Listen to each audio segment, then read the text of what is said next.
Assalamualaikum warahmatullahi wabarakatuh. Alhamdulillahirrabbilalamin. Wabihi nasta'in wa ala umurid dunia waddin. Wassalatu wassalamu ala asrafil anbiya wal mursalin wa ala alihi wa sahbihi ajma'in.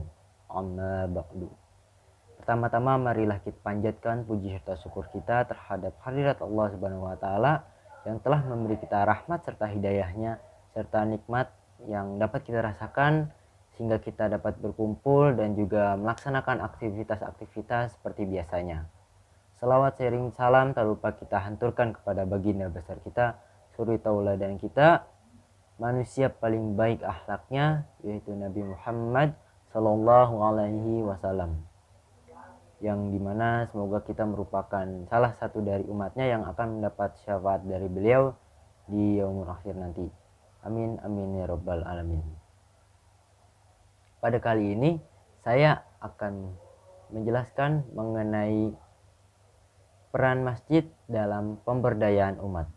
Masjid merupakan monumen atau bangunan yang sangat penting bagi umat Islam, sebab masjid merupakan tempat beribadahnya umat Rasulullah Shallallahu Alaihi Wasallam.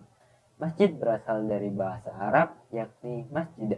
Kalau kita telaah lagi, memiliki arti sajadah sujud, yang berarti patuh, taat, serta tunduk dengan rasa hormat dan juga tazim, di mana kita menempelkan dahi, kedua tangan, lutut, dan kaki ke bumi, hanya semata-mata untuk memohon dan meminta kepada Allah Subhanahu wa taala akan rahmat serta ridhonya untuk kita sebagai hamba yang kemudian dinamakan sujud menurut syariah. Maka dari itu, masjid menurut harfiah atau bahasa dapat diartikan sebagai tempat sujud. Di zaman Nabi Muhammad SAW, ketika beliau hijrah dari Mekah, kota yang suci yang merupakan tanah kelahirannya, kemudian hijrah ke kota Nabi, yaitu Al-Madinah Al-Munawwarah, yang dilakukan pertama kali oleh Nabi ketika sampai di sana, yaitu mendirikan masjid. Lalu kemudian setelah masjid berdiri, beliau mempersaudarakan kaum muhajirin dan ansor serta kaum-kaum yang ada di sekitarnya. Lalu apa yang terjadi? Yang semula kotanya bernama Yastrib, kota yang kotor, kota yang jorok, penuh hal-hal yang tidak menyenangkan, kemudian dibangun masjid, lalu dihidupkan nilai-nilai keislaman di dalamnya. Kota yang dahulu bernama Yastrib berubah menjadi Madinah. Bukan sekedar Madinah, tapi Munawwarah dari kata nurun yang mengandung nilai-nilai cahaya. Nah, cahaya apa aja sih? Ada cahaya kebaikan, cahaya kemuliaan, yang tadinya ada riba, penipuan, yang tadinya ada hal sulit dalam hubungan masyarakat, kini semua hal tersebut sudah hilang, yang pada akhirnya lancar segala aktivitas masyarakatnya bahkan sampai sekarang.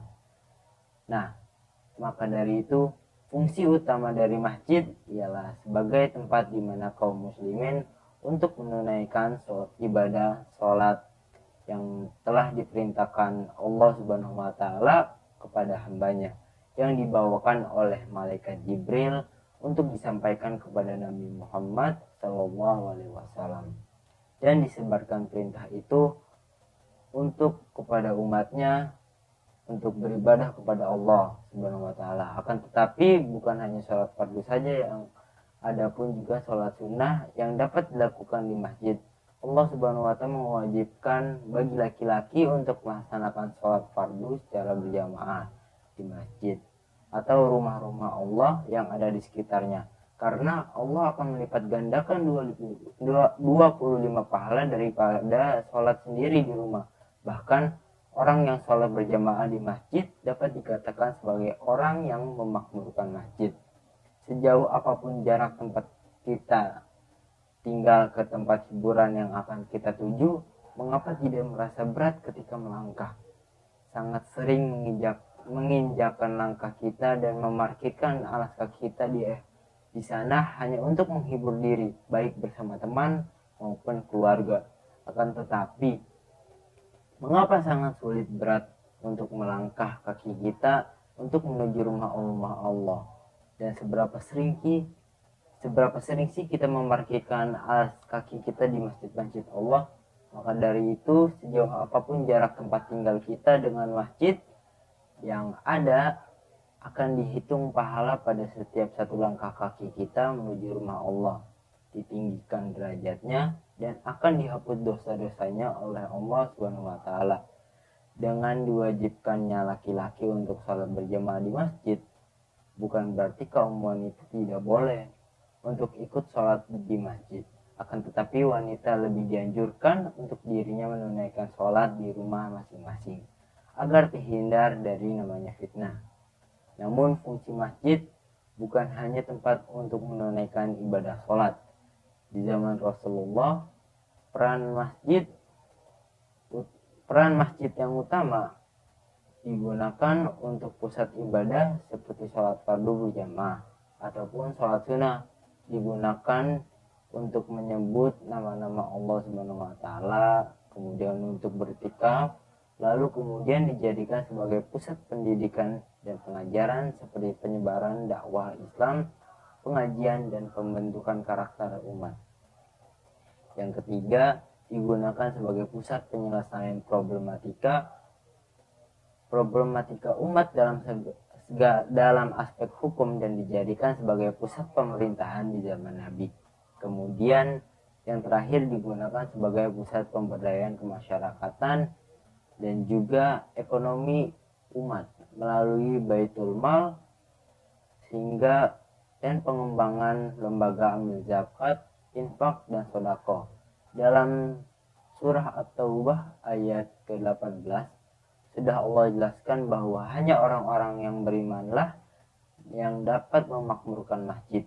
Dalam hadis riwayat Bukhari Muslim dikatakan, siapa yang membangun masjid karena Allah, maka Allah akan membangunkan untuknya rumah di dalam surga. Dalam hadis lain dikatakan bahwa barang siapa yang mencintai masjid, maka Allah mencintainya. Oleh sebab itu, kita sebagai kaum muslimin, terutama bagi laki-laki, janganlah kalian bermalas-malasan untuk ke masjid, padahal di setiap langkah kita menuju rumah Allah akan mendapat ganjaran yang melimpah dari Allah Subhanahu wa Ta'ala. Mungkin itu aja ceramah atau dakwah singkat dari saya untuk memenuhi tugas UAS dari mata kuliah pengantar ilmu komunikasi. Kurang lebihnya saya mohon maaf. Billahi fisabilil haq wastabiqul khairat. Wassalamualaikum warahmatullahi wabarakatuh.